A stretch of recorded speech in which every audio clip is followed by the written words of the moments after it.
வணக்கம் நேயர்களே, விஷன் 9 டிவிக்காக நான் உங்கள் லக்ஷ்மி நாராயணன். இப்போ நம்ம பார்க்க போகிறது வார ராசி பலன் 10ஆம் தேதியிலிருந்து 16ஆம் தேதி வரை எப்படி இருக்க போதான்னு பார்க்க போகிறோம். ஸோ எப்போதுமே சொல்கிறதாங்க, லக்னத்துக்கு பாருங்கள், ராசிக்கு பார்ப்பதை விட லக்னத்துக்கு பார்க்க ரொம்ப பர்ஃபெக்டாக இருக்கும்.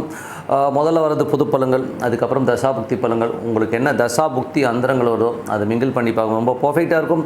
வீடியோட எண்டில் டிப் ஆஃப் த வீக் இருக்குது, மறக்காமல் பாருங்கள். ராசி, ஸோ மீன ராசிக்கு வந்து பார்த்திங்கன்னா உங்களுக்கு ராசி அதிபதி குரு வந்து பார்த்திங்கன்னா உங்களுக்கு 10ஆம் அதிபதியாக இருந்து 3லிருந்து அது பரிவர்த்தனையிலேருந்து ராசிக்கே வரும்போது நிறைய சேஞ்சஸ் பண்ணுவீங்க. ஸோ தொழில் ரீதியான விஷயங்கள், புதிய விஷயங்கள்லாம் வந்து பண்ணணுன்ற மெனக்கட்டு பண்ணிட்டு வருவீங்க. ஸோ எல்லாமே ரொம்ப சிறப்பு தான். மற்றபடி வந்து பார்த்திங்கன்னா உங்களுக்கு 2 மற்றும் உங்களுக்கு வந்து 9ஆம் அதிபதியான செவ்வாய் 4ல் இருக்கும்போது நல்ல விஷயம், நல்ல ஏற்றங்கள் இருக்கும். ஏன்னா வந்து ஒரு கேந்திராதிபதி திரிகோணாதிபதி இருக்கும்போது தாயார் சம்மந்தமான விஷயம், தந்தை சம்மந்தமான விஷயம், நல்ல ஏற்றங்கள், நல்ல லாபங்கள் வரதுக்கான வாய்ப்புகள் இருக்குது. சொத்துக்களால் நல்ல லாபங்கள் வரதுக்கான வாய்ப்புகள் ரொம்ப நல்லா இருக்குங்க.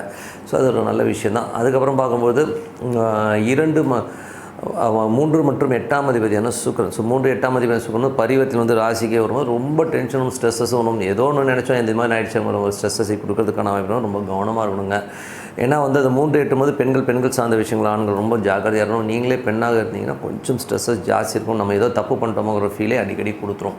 ஸோ அதெல்லாம் கொஞ்சம் கவனமாக இருக்கிறது ரொம்ப அதுவும் கம்யூனிகேஷன்ஸ், ஏதாச்சும் விஷயங்கள் வந்து நமக்கு சந்தேகங்கள் வந்து அதனால் நமக்கு ரொம்ப ஸ்ட்ரெஸ் இருக்கும். அது மட்டும் கொஞ்சம் கேர்ஃபுல்லாக வந்து பொறுமையாக தியானம் பண்ணுறது, ஒரு சாண்டிங் பண்ணுறது ரொம்ப நல்லதுங்க. ஓகே. அதுக்கப்புறம் 4 மற்றும் 7ஆம் அதிபதியான புதன் வந்து ராசியிலே நீச்சமாகும்போது கொஞ்சம் நமக்கு வந்து மன உளைச்சலையும் ஸ்ட்ரெஸ்ஸையும் கண்டிப்பாக கொடுத்துரும். கணவன் மனைவிக்கு நடுவில் வந்து சின்ன ஒரு அவமானங்கள், தாயார் மற்றும் மனைவியால் வந்து சின்ன அவமானங்கள் ஏற்படுறதுக்கான கொஞ்சம் கவனமாக இருக்கும். அது நீச்சபங்க ராஜயோகமாக இருந்தாலும் அது அடிப்பட்டு அதுக்கப்புறம் தான் யோகமாக வரும். என்னடா இப்படி பேசிட்டோம் அப்படின்னு, பட் பேசிடுவாங்கிறதுனால கொஞ்சம் கேர்ஃபுல்லாக இருக்கிறது ரொம்ப நல்லது. மற்றபடி 8ஆம் அதிபதியான சுக்கிரன் வந்து உங்களுக்கு ராசிக்கே வரும்போது அது பரிவர்த்தனை வரனால கொஞ்சம் ஜாகிரதையாக இருக்கணும். ஸோ அதனால் வந்து கொஞ்சம் எமோஷன்ஸ் இருக்கும். 9ஆம் அதிபதியான செவ்வாய் வந்து உங்களுக்கு 4லும் நல்ல யோகம், நல்ல ஏற்றம்னு கொடுக்கறதுக்கான வாய்ப்புலாம் ரொம்ப நல்லா இருக்குது. அதுக்கப்புறம் பார்க்கும்போது உங்களுக்கு 10ஆம் அதிபதி, ஸோ 10ஆம் அதிபதியான குரு வந்து பார்த்திங்கன்னா உங்களுக்கு பரிவர்த்தனை வந்து ராசிக்கே வரும்போது தொழில் ரீதியான விஷயங்கள், புதிய திட்டங்கள், புதிய விஷயங்கள்லாம் பண்ணுவீங்க. புதுசாக ஏதாச்சும் பண்ணணுங்கிற எண்ணங்கள்லாம் ரொம்ப சிறப்பாக இருக்கும். 11ஆம் அதிபதி 12 எவ்வளோ லாபங்கள், எவ்வளோ பணம் வந்தாலும் நமக்கு விரயங்கள் ஆகிற மாதிரி ஃபீலை கண்டிப்பாக கொடுத்துரும். சரி என்னங்க அது என்னென்னவோ பண்ணுறோம் ஆனால் கையில் நிற்க மாட்டேங்கிற ஃபீலை கண்டிப்பாக ஏற்படுத்துங்க. ஸோ இதுவரை பார்த்தது பொது பலன்கள். இப்போ பார்க்கும்போது தசாபதி பலன்கள். மீன லக்னமாக இருந்து சூரிய தசாபதி வந்தோம்னாலும் சூரியன் வந்து பார்த்திங்கன்னா 6ஆம் அதிபதி வந்து உங்களுக்கு 12 இருக்கும்போது வேலை விஷயங்கள், நிறைய பிரயாணங்கள் மேற்கொள்வதற்கான வாய்ப்புலாம் நிறைய இருக்கும். ஸோ என்னடா அது அலைச்சல் அதிகமாக இருக்குங்கிற ஃபீலை கண்டிப்பாக கொடுக்கும். அதுக்கப்புறம் பார்க்கும்போது அது மட்டும் இல்லாமல் வேலையில் வந்து பாசஸுடைய ஒரு ப்ரெஷர் அதிகமாக இருக்கும். ஏன்னா சனியும் சூரியனும் ஒன்றா இருக்கும்போது ஒரு ப்ரெஷரை கொடுக்கும். கொஞ்சம் கவனமாக இருந்துக்குங்க. அதுக்கப்புறம் வந்து மீன லக்னமாக இருந்து சந்திர தசாபதி, சந்திரன் வந்து சிறப்பான பலன்கள், நல்ல ஏற்றங்கள் அதெல்லாம் ரொம்ப சிறப்பாக இருக்கும். வேலை பலுக்கள் திங்கள் செவ்வாயில் அதிகமாக இருக்கிறவங்க அதுக்கப்புறம் எல்லாமே சரியாயிடுங்க. மீன லக்னமாக இருந்து செவ்வாய் தசாபதி, செவ்வாய் வந்து பார்த்திங்கன்னா 9ஆம் அதிபதி, 9ஆம் அதிபதி 4ல் இருக்கும். நல்ல ஏற்றங்கள், சொத்துக்கள், தந்தை சார்ந்த விஷயங்கள், நல்ல பிரயாணங்களாலும் நல்ல லாபங்கள் வர்றதுக்கான ரொம்ப நல்லாயிருக்கு. மற்றபடி வந்து பார்த்திங்கன்னா மீன லக்னமாக இருந்து ராகு தசாபதி, ராகு வந்து ராசியிலே இருந்து அது குருடைய சார்ந்திருக்கும். அது குரு வந்து பரிவர்த்தனை இங்கேயே வரும்போது தொழில் ரீதியான விஷயங்கள், ஒரு பெரிய திட்டங்கள், பெரிய ஒரு லெவலில் வந்து ப்ராஜெக்ட் பண்ணி பெருசாக வரணுங்கிற எண்ணங்கள் எல்லாம் கண்டிப்பாக ஏற்படுத்தும். மீன லக்னமாக இருந்து குரு தசாபுத்தி வந்திருக்கும். குரு வந்து பார்த்திங்கன்னா உங்களுக்கு வந்து 10ஆம் அதிபதி ராசியிலே வரும். புதிய தொழில் திட்டங்கள் மூலியமாக பெரிய லெவலில் வரணுங்கிற எண்ணங்களை நிறைய பேர் ஏற்படுத்தும். ஸோ அது வந்து சிறப்பான நல்ல ஐடியாஸ், புது ஐடியாஸ், புது விஷயங்கள்லாம் பண்ணணும் அப்படிங்கிற விஷயங்கள் வந்து மெனக்கெடுவீங்க. அதுக்கான ஒரு கஷ்ட நஷ்டங்களை ஒரு எஃபோர்ட் எடுப்பீங்க. ஸோ உங்களுக்குள்ளேயே வந்து நிறைய சேஞ்சஸ் ஏற்படுத்துறதுக்கான நிறைய இருக்குங்க. அதுக்கப்புறம் மீன லக்னமாக வந்து சனி தசாபதி, சனி வந்து 11ஆம் தேதி 12 இருக்கும்போது எவ்வளோ லாபங்கள் வந்தாலும் நம்ம பத்தலை அப்படிங்கிற ஒரு ஃபீலை கண்டிப்பாக ஏற்படுத்துங்க. பட் இருந்தாலும் என்ன பண்ணுறது, அது ஒரு சுப செலவுகளாக நம்ம மாற்றிக்க வேண்டியதுதான், வேறு வழி கிடையாது.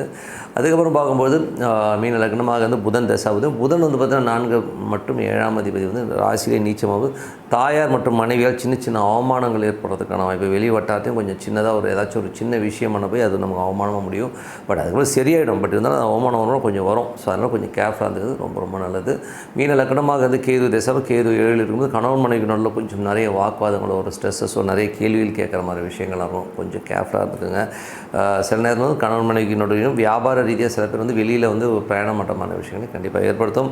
அதுக்கப்புறம் பார்க்கும்போது மீன லக்னமாக இருந்து சுக்கிர தசாபதி, சுக்கிரன் வந்து பார்த்திங்கன்னா உங்களுக்கு வந்து பரிவர்த்தனை மூன்றிலே வரும் நிறைய சந்தேகங்கள் உள்ளுக்குள்ளே வரும். ஸோ இப்படி ஆகிடுமோ அப்படி ஆகிடுங்கிற ஒரு மன பயத்தையும் ஒரு சந்தேகங்கள் கொடுக்கும். அதனால் கொஞ்சம் கேர்ஃபுல்லாக இருக்கும். பெண்கள் சார்ந்த விஷயங்கள் கொஞ்சம் கவனமாக இருக்கணும். அதே நேரத்தில் வந்து நீங்களே பெண்ணாகிறதுன்னா நீங்கள் எடுக்கிற ஒவ்வொரு ஸ்டெப்பும் கொஞ்சம் யோசித்து எடுக்கிறது ரொம்ப ரொம்ப நல்லதுங்க. ஸோ அந்த யாருக்குன்னா இது சுக்கிர தசா புத்தி அந்தரங்கள் நடக்கணும், அது மேஜராக பாதிக்கும். மற்றவங்களாம் ஒன்றும் பெரிய ப்ராப்ளங்க.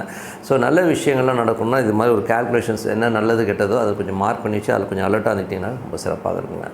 ஸோ டிப் ஆஃப் த வீக்கில் வந்து பார்த்திங்கன்னா இப்போ நம்ம பார்க்க போகிறது பரிகாரங்கள் யாருக்கெல்லாம் பலிக்காது. ஸோ இதை வந்து மேஜராக வந்து எல்லோருமே தெரிஞ்சுக்கணும். ஸோ ஏன்னா எல்லோருமே வந்து கண்மூடித்தனமாக இந்த பரிகாரம் பண்ணுங்கள் அந்த பரிகாரம் பண்ணுங்கன்னு சொல்கிறாங்க. ஸோ அந்த மாதிரி பரிகாரம் பண்ணால் என்ன மாதிரி நடக்கும், ஸோ பரிகாரம் பண்ணாமல் அந்த பிரச்சனையிலேருந்து நம்ம எப்படி வெளியில் வர்றது, ஸோ இதை பற்றி தான் வந்து இந்த டிப் ஆஃப் த வீக்கில் சொல்ல போகிறோம். ஸோ பரிகாரங்கள்ன்றது வந்து பார்த்திங்கன்னா ஜென்ரலாகவே வந்து ஒரு பாதக ஸ்தானத்தும் ஒரு பாதகாதிபதியாகவோ ஒரு பாதக ஸ்தானத்துலேயோ வந்து அந்த பரிகார கிரகங்கள்ன்றது இப்போ உதாரணமாக ஒரு 7 வந்து ஒரு பரிகாரம் பண்ணுறோம்னா அங்கே வந்து உங்களுக்கு பாதகாதிபதியாகவோ பாதகமாகவோ இருந்ததுன்னா அந்த பரிகாரங்கள் வந்து அவ்வளோ பர்ஃபெக்டாக எடுக்காது. நம்பர் 1. ரெண்டாவது வந்து உங்களுக்கு வந்து இன்னொரு விஷயம் என்னென்னா அஷ்டமாதிபதியோட தொடர்பு. எந்த பரிகாரத்தையும் இப்போ சப்போஸ் வந்து ஒரு 7ஆம் இடத்துக்கு வந்து ஒரு பரிகாரம் பண்ணுறீங்க, அந்த 7 வந்து அஷ்டமாதிபதி இருக்காருன்னா அந்த 7க்குரிய அந்த பரிகாரத்தை நீங்கள் பண்ணிங்கன்னா அந்த பரிகாரம் பலிக்காது. இன்னும் கேட்டிங்கன்னா அந்த பிரச்சனைகள் அதிகமாகுங்கிறது தான் உண்மையான விஷயம். அதுக்கப்புறம் வந்து இன்னொரு கிரகம் என்னென்னா செவ்வாயுடைய பார்வையோ செவ்வாயுடைய சேர்க்கையோ செவ்வாயுடைய விஷயங்கள் வந்து இணைவு இருக்கிற பரிகாரங்கள் வந்து கண்டிப்பாக பலிக்காது. காரணம் என்னென்னா காலபுருஷனுக்கு அஷ்டமாதிபதி அதை 8ஆம் அதிபதியாக இருந்து அவருடைய பார்வையிலையோ சேர்க்கையிலையோ இருக்கிற பரிகாரங்கள் வந்து நமக்கு வந்து ஒர்க்கே ஆகாது. அது ரொம்ப நெகட்டிவிட்டியான பலன்களை கண்டிப்பாக கொடுக்கும். ஸோ அதை வந்து நம்ம மைண்டில் வச்சுக்கணும். ஏன்னா அஷ்டமாதிபதியாக இருந்தாலும் காலபுருஷன் அஷ்டமாதிபதியாக இருக்கிற செவ்வாய் வந்து கனெக்டிவிட்டியில் எந்த பரிகாரம் பண்ணாலும் அது நடக்கவே நடக்காது. இன்னொன்று அந்த பரிகாரம் பண்ணுற நாள்லேயும் வந்து பார்த்து அந்த நட்சத்திரங்களோ அந்த கிரக சேர்க்கைகளோ அந்த பரிகார ராசிக்கு இருக்கக்கூடாதுங்கிறது தான் உண்மையான விஷயம். ஸோ அது வந்து மேஜராக பார்க்கணும். ஸோ அது மட்டும் இல்லாமல் நிறைய பரிகாரங்கள் வந்து ஃபெயிலியர் ஆகிறது வந்து திதி சூனியங்கள். சில திதி சூனிய நாட்களில் இவங்களுக்கு திதி சூனியம் இருக்கிற ராசிகளில் வந்து ஒரு லக்னமோ சந்திரனோ போகிற அந்த காலகட்டங்களில் நம்ம அந்த பரிகாரங்கள் பண்ணும்போது நமக்கு வந்து அந்த பரிகாரம் வேலை செய்யாது. ஸோ அதனால் வந்து இதை வந்து கொஞ்சம் மைண்டில் வச்சுக்கோங்க. எந்த பரிகாரம் வந்து பார்த்திங்கன்னா ஒரு இது வந்து நம்ம ஏன் இது பலிக்காது, அப்போ நான் வந்து வெளியில் வரவே முடியாதா அப்படின்னு நீங்கள் கேட்குறது புரியுது. பட் வர முடியாதுன்னு இல்லை, பட் இது வந்து அனுபவிச்சு கழிக்க வேண்டிய கர்மாங்கிறத வந்து மைண்டில் வச்சுக்கோங்க. ஏன்னா வந்து சிலதுக்கு பரிகாரம் இல்லை. 70% விஷயங்களுக்கு வந்து பரிகாரம் கிடையாது. ஏன்னா வந்து எப்படியாச்சும் இந்த கனெக்டிவிட்டியில் வந்து உட்காந்துரும். ஓகேங்களா? ஸோ அப்படி இருக்கும்போது நம்ம என்ன பண்ணலாம் அப்படின்னும்போது என்னை பொறுத்தவரை ஒரு பிரார்த்தனை. ஸோ இறைவன்ட்டு வந்து பிரார்த்தனை பண்ணலாம். ஸோ மனதார வந்து இறைவனை பிரார்த்தனை பண்ணி மற்றவங்களுக்கு அன்னதானம் பண்ணுறதோ மனதார வந்து ஒரு இறைவனுக்கு வந்து ஒரு பிரார்த்தனை வச்சுட்டு வந்தீங்கன்னா கண்டிப்பாக வந்து அதுக்கான ரிலீஃப் அந்த விஷயத்தில் தான் கிடைக்க முடியும். நான் பரிகாரங்கிறது வந்து பார்த்திங்கன்னா ஒரு மெடிசன் எடுக்கிற மாதிரி. ஸோ அந்த மெடிசன் எடுத்திங்கன்னா என்ன ஆகும், அது சைடு எஃபெக்ட் கொடுக்கும்ன்றதை நீங்கள் மைண்டில் வச்சுக்கோங்க. ஸோ இந்த மாதிரி விஷயங்கள் இருந்ததுன்னா இந்த பரிகாரம் ஒர்க் ஆகாது.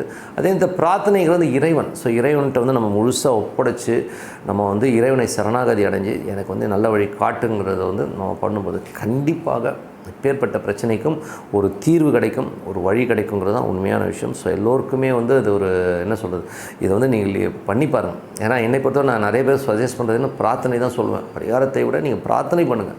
மனதார இறைவனை பிரார்த்தனை பண்ண அதுக்கான தீர்வு வந்து நம்ம கூடவே வந்து ஒருத்தன் வந்து நமக்கு வந்து கிளியர் பண்ணி கொடுக்கறதான் நம்ம வந்து கண்ணெதிர்க்க பார்க்க முடியும்.